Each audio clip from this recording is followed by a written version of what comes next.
News one India देख रहे हैं आप और आपके साथ मैं हूं अंशिका पाठक। कई महीनों से उत्तर प्रदेश की सियासत में मंत्रिमंडल विस्तार पर अटकलें लगाई जा रही थी, लेकिन इस बार जब 4 एमएलसी की मनोनयन की खबरें आई तो साथ में मंत्रिमंडल विस्तार की खबर भी आ गई।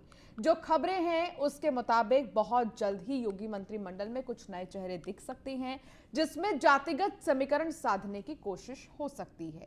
देखिए रिपोर्ट। 22 से पहले बीजेपी का बड़ा दांव, जल्द हो सकता है मंत्रिमंडल विस्तार। एमएलसी के 4 नाम लगभग फाइनल, जातिगत समीकरण साधने की होगी कोशिश। उत्तर प्रदेश में एक बार फिर से मंत्रिमंडल विस्तार की चर्चाएं तेज हैं और जो खबरें हैं उसके मुताबिक बहुत जल्द योगी सरकार में नए चेहरे दिख सकते हैं, जिसके लिए रणनीति भी तैयार हो चुकी है। दरअसल गृह मंत्री अमित शाह के आवास पर तकरीबन 3.5 घंटे उत्तर प्रदेश को लेकर मंथन चला। बैठक में पार्टी अध्यक्ष जेपी नड्डा, मुख्यमंत्री योगी आदित्यनाथ, प्रदेश अध्यक्ष स्वतंत्र देव सिंह और संगठन मंत्री सुनील बंसल शामिल हुए। विधानसभा चुनाव को देखते हुए उत्तर प्रदेश सरकार मंत्रिमंडल विस्तार की जरूरत पर जोर देती नजर आ रही है। दरअसल राज्यपाल कोटे से मनोनीत होने वाले एमएलसी के नामों पर भी गुरुवार शाम बीजेपी के शीर्ष नेताओं के बीच चर्चा कर उन्हें फाइनल कर लिया गया है। मंत्रिमंडल विस्तार के साथ ही एमएलसी मनोनयन की प्रक्रिया भी रुकी है। चर्चा यही है कि नए एमएलसी में से भी 1-2 मंत्री बनाए जा सकते हैं। ऐसे में बीजेपी हर तरफ से समीकरण पर विचार कर रही है। इसके साथ ही 2022 के लिए सियासी समीकरण दुरुस्त करने के लिए निषाद समुदाय के आरक्षण की मांग का भी हल तलाशने में जुट गई है। सूत्रों की माने तो नड्डा और शाह के साथ हुई मुलाकात में मंत्रिमंडल विस्तार और एमएलसी बनाए जाने के लिए 4 नामों पर सहमति बन गई है। अब दिल्ली से लौटकर किसी भी दिन कैबिनेट विस्तार और एमएलसी के नामों की घोषणा हो सकती है। कौन कौन बन सकते हैं एमएलसी? संजय निषाद, अध्यक्ष निषाद पार्टी।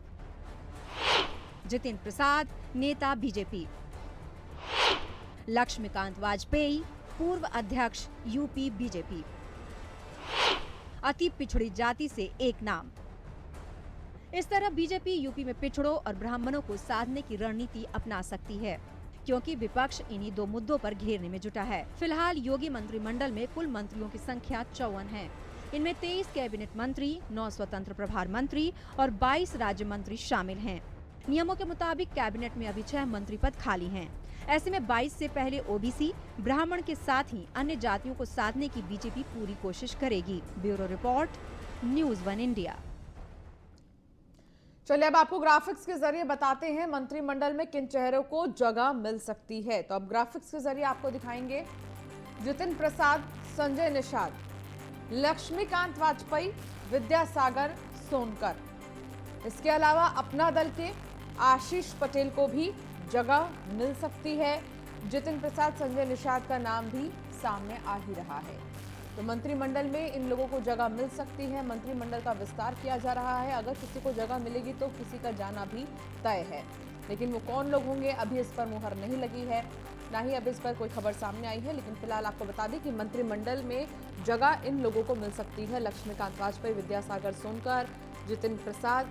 अनिला सिंह हमारे साथ बीजेपी की प्रवक्ता जुड़ गई हैं। अनिला सिंह जी, मंत्रिमंडल का विस्तार होना तो तय है, ऐसे में क्या सोचा जा रहा है, क्या विचार विमर्श किया जा रहा है, कुछ आपसे समझना चाहेंगे। देखिए, मेरी कोई व्यक्तिगत जानकारी में नहीं है। जब भी मंत्रिमंडल का विस्तार होगा, कौन इसमें शामिल किए जाएंगे, कौन नहीं किए जाएंगे, हमारे सीनियर्स का प्रेरोगेटिव है।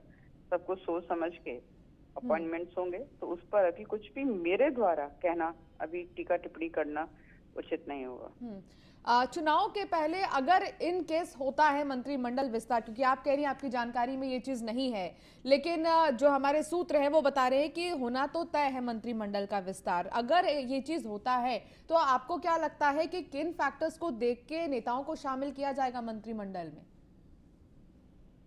मुझे लगता है कि जो भी एप्ट कैंडिडेट्स होंगे उनको, जो हमारे सीनियर्स हैं, और जो एक प्रक्रिया होती है भारतीय जनता पार्टी के अंदर, किसी को कोई भी पद देने से पहले सोच समझकर अपॉइंटमेंट होगा। हम लोग तो representation of all in society के थीम पर काम करते हैं।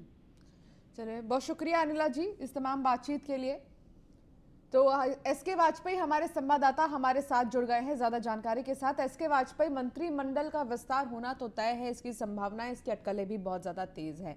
कुछ नाम भी सामने आ रहे हैं जो मंत्रिमंडल में दिखाई दे सकते हैं योगी आदित्यनाथ के, लेकिन बड़ा सवाल तो ये है एसके वाजपेयी कि अगर किसी को जगह मिलेगी तो किसी की जगह जाएगी भी। बिल्कुल, अगर हम देखें तो 2022 के चुनाव को लेकर बीजेपी लगातार एक्शन मूड में है, मंथन का दौर चल रहा है। चाहे वो यूपी बीजेपी हो या केंद्रीय बीजेपी हो, लगातार उनका फोकस उत्तर प्रदेश पर है, क्योंकि उत्तर प्रदेश सबसे बड़ा राज्य है। तो कहीं ना कहीं कोशिश यही है कि उत्तर प्रदेश में बेहतर परफॉर्मेंस दी जाए। अगर 2017 की परफॉर्मेंस दोहरानी है तो उसमें जो भी नाराजगी है उसको दूर करना होगा, साथ ही साथ में जो सहयोगी हैं उनको भी जगह देनी होगी। इन बहुत सारे विषयों को लेकर लगातार बीजेपी में मंथन का दौर चल रहा है। अगर हम देखें तो अभी बीजेपी अध्यक्ष जेपी नड्डा, गृह मंत्री अमित शाह और साथ ही साथ में यूपी से सीएम योगी आदित्यनाथ, संगठन महामंत्री सुनील बंसल, प्रदेश अध्यक्ष स्वतंत्र देव सिंह सभी दिल्ली में थे। बैठक हुई और निषाद पार्टी को साथ लाने पर सहमति बनी। हालांकि एक सप्ताह के अंदर यह तय होगा कि उनकी भूमिका क्या होगी, उनको कितना सीटें या बाकी चीजें उत्तर प्रदेश बीजेपी की तरफ से दी जाएंगी। इस पर दोबारा से मंथन होगा, जिस पर बीजेपी लगातार अपने प्रदेश के जो विभिन्न जिले हैं उनसे फीडबैक ले रही है। बाकी अगर हम देखें, जहां तक मंत्रिमंडल विस्तार का सवाल है तो कहीं ना कहीं बीजेपी की कोशिश यही होगी कि निकाला कम लोगों को जाए, क्योंकि 6 लोगों की जगह ऑलरेडी भारतीय जनता पार्टी की यूपी सरकार में खाली चल रही है, जिसमें से 2 मंत्रियों की कोरोना के चलते डेथ हो चुकी है। उसके अलावा पहले से भी 4 पद खाली थे। तो कोशिश बीजेपी की यही होगी कि बिना किसी को नाराज किए नए चेहरों को शामिल कर दिया जाए। अगर 6 मंत्री, मतलब अगर आधे दर्जन मंत्री शामिल होते हैं तो ऐसी स्थिति में कहीं ना कहीं बीजेपी की कोशिश यही होगी कि उन 6 जगहों को भर लिया जाए और किसी की भी नाराजगी ना ली जाए।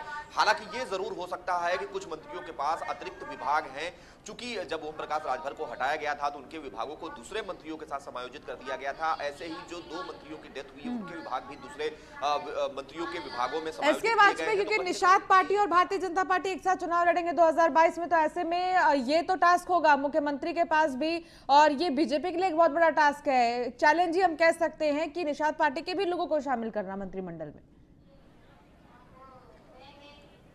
बिल्कुल, अगर हम नामों पर देखेंगे तो कहीं ना कहीं बीजेपी की कोशिश संजय निषाद पर भी है। अनुप्रिया पटेल के पार्टी के राष्ट्रीय अध्यक्ष रहे आशीष पटेल का नाम भी है। तो कहीं ना कहीं ओबीसी वोटर्स को, साथ ही साथ में जो राजभर वोटर हैं उनको साधने की कोशिश होगी। उसके अलावा विद्यासागर सोनकर और ब्राह्मण वोटर, अगर ब्राह्मण चेहरे के तौर पर देखें तो लक्ष्मीकांत वाजपेयी का भी नाम चल रहा है। उसके अलावा जाट और गुर्जर नेताओं से भी बीजेपी लगातार कोशिश कर रही है कि उनसे भी किसी न किसी को प्रतिनिधित्व दिया जाए ताकि 2022 में बेहतर परफॉर्मेंस दी जा सके। तो बीजेपी की कोशिश कहीं ना कहीं इन सारी चीजों को लेकर है कि जातीय और क्षेत्रीय समीकरण बैठाए जाए, किसी की नाराजगी ना ली जाए, जो सहयोगी दल हैं उनको भी जगह दी जाए, ओबीसी और ब्राह्मण को लेकर कहीं ना कहीं एक सामंजस्य बिठाया जाएगा। क्योंकि अगर हम केंद्र सरकार का देखेंगे तो केंद्र सरकार ने भी 27 ओबीसी चेहरों को अपने मंत्रिमंडल में जगह दी है। तो निश्चित है कि चाहे वो केंद्रीय बीजेपी हो या उत्तर प्रदेश बीजेपी, कोशिश यही है कि 2022 में बेहतर परफॉर्मेंस, उसको लेकर लगातार ये काम हो रहा है और जिस पर कोशिश की जा रही है कि बीजेपी इस तरीके से आगे बढ़े जिसमें 2022 में बेहतर परफॉर्मेंस दी जाए। खास तौर पर पश्चिमी उत्तर प्रदेश की अगर हम बात करें तो लगातार किसानों के प्रदर्शन के बाद कहीं ना कहीं बीजेपी के लिए असमंजस की स्थिति जरूर है। तो उसको किस तरीके से ठीक किया जाए, इन विषयों को लेकर भी बीजेपी में लगातार मंथन चल रहा है। किस चेहरे को जगह दी जाए जिससे 2022 की परफॉर्मेंस बेहतर हो सके, इन विषयों को लेकर लगातार बीजेपी में मंथनों का दौर जारी है। तो निश्चित है कि इन बहुत सारे विषयों को लेकर लगातार बीजेपी मंथन कर रही है और संभवतः आने वाले एक सप्ताह के अंदर ये मंत्रिमंडल विस्तार हो सकता है। हालांकि इसके पहले भी कई बार चर्चाएं हुई, लेकिन किन्हीं कारणों की वजह से ये नहीं हो पाया। अब दोबारा से जब चीजें आई हैं और चूंकि चुनाव का वक्त भी नहीं बचा है, तो ऐसी स्थिति में बीजेपी की कोशिश है कि समय रहते इन सारी चीजों को किया जाए और 2022 की परफॉर्मेंस को ठीक करने के लिए जो भी चीजें हैं उनको दुरुस्त कर लिया जाए। जी ठीक है, बहुत शुक्रिया एसके वाजपेयी इस तमाम जानकारी के लिए। तो भ्रष्टाचार पर ईओडब्ल्यू ने कार्रवाई की है। आर्थिक अपराध शाखा ने अलग अलग मामलों में कार्रवाई की है। भ्रष्टाचार में लिप्त 175 सरकारी अधिकारियों और कर्मियों को बेनकाब किया गया है। घोटालों में विदेश भाग रहे आरोपियों पर भी पैनी निगाह है। 16 आरोपियों के खिलाफ जारी किया लुकआउट नोटिस। बाइक बोट में एक आरोपी के खिलाफ रेड कॉर्नर नोटिस भी जारी किया गया है। तो 16 आरोपियों के खिलाफ लुकआउट नोटिस जारी किया गया है।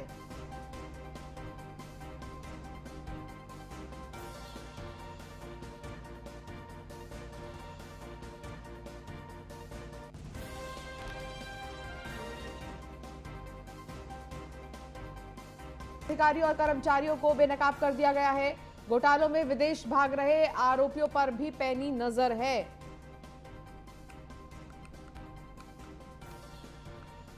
तो बाइक बोट में एक आरोपी के खिलाफ रेड कॉर्नर नोटिस भी जारी किया गया है। भ्रष्टाचार पर ईओडब्ल्यू ने कार्रवाई की है। लगातार भ्रष्टाचार को लेकर ये डिपार्टमेंट हमेशा से ही एक्टिव रहा है और अब भ्रष्टाचार में लिप्त 175 सरकारी अधिकारियों और कर्मियों को बेनकाब कर दिया गया है, जो लगातार लंबे समय से इसमें लिप्त थे और भ्रष्टाचार के मामले वैसे भी सामने आते रहे हैं। 16 आरोपियों के खिलाफ लुकआउट नोटिस जारी किया गया है। बाइक बोट में एक आरोपी के खिलाफ रेड कॉर्नर नोटिस भी जारी किया गया। अवनीश विद्यार्थी एग्जीक्यूटिव एडिटर हमारे साथ जुड़ गए हैं। अवनीश विद्यार्थी जी, आपसे समझना चाहेंगे, लगातार भ्रष्टाचार को रोकने के लिए तमाम हथकंडे अपनाए जाते हैं, लेकिन बिल्कुल भी बाज नहीं आ रहे हैं सरकारी अधिकारी भ्रष्टाचार करने से। अब क्योंकि कार्रवाई कर दी गई है, आगे क्या होगा?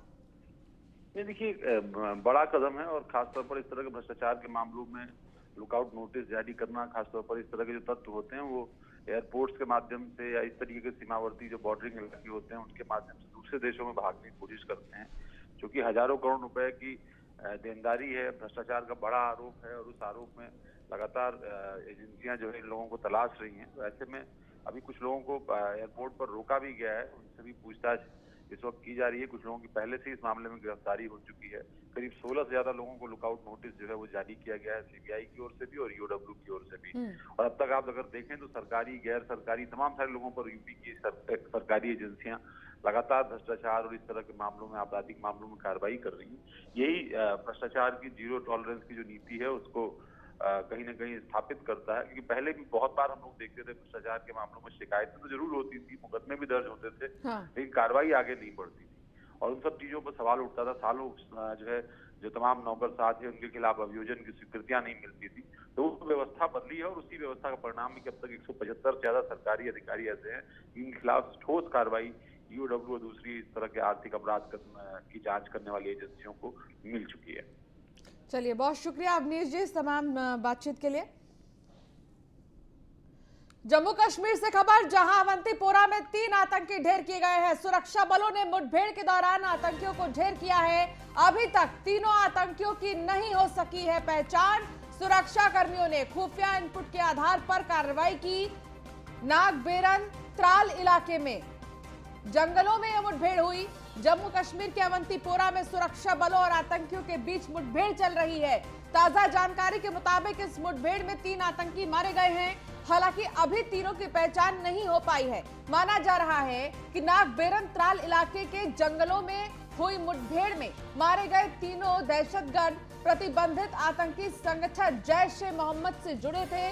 घटनास्थल की घेराबंदी कर दी गई है और सर्च ऑपरेशन भी जारी है। यह अभियान जम्मू कश्मीर पुलिस और सेना मिलकर चला रही है। जम्मू कश्मीर पुलिस और सेना को इस इलाके में आतंकियों के मौजूद होने की खुफिया इनपुट मिली थी। इसी आधार पर यह कार्रवाई की गई थी। सर्च ऑपरेशन अभी भी जारी है।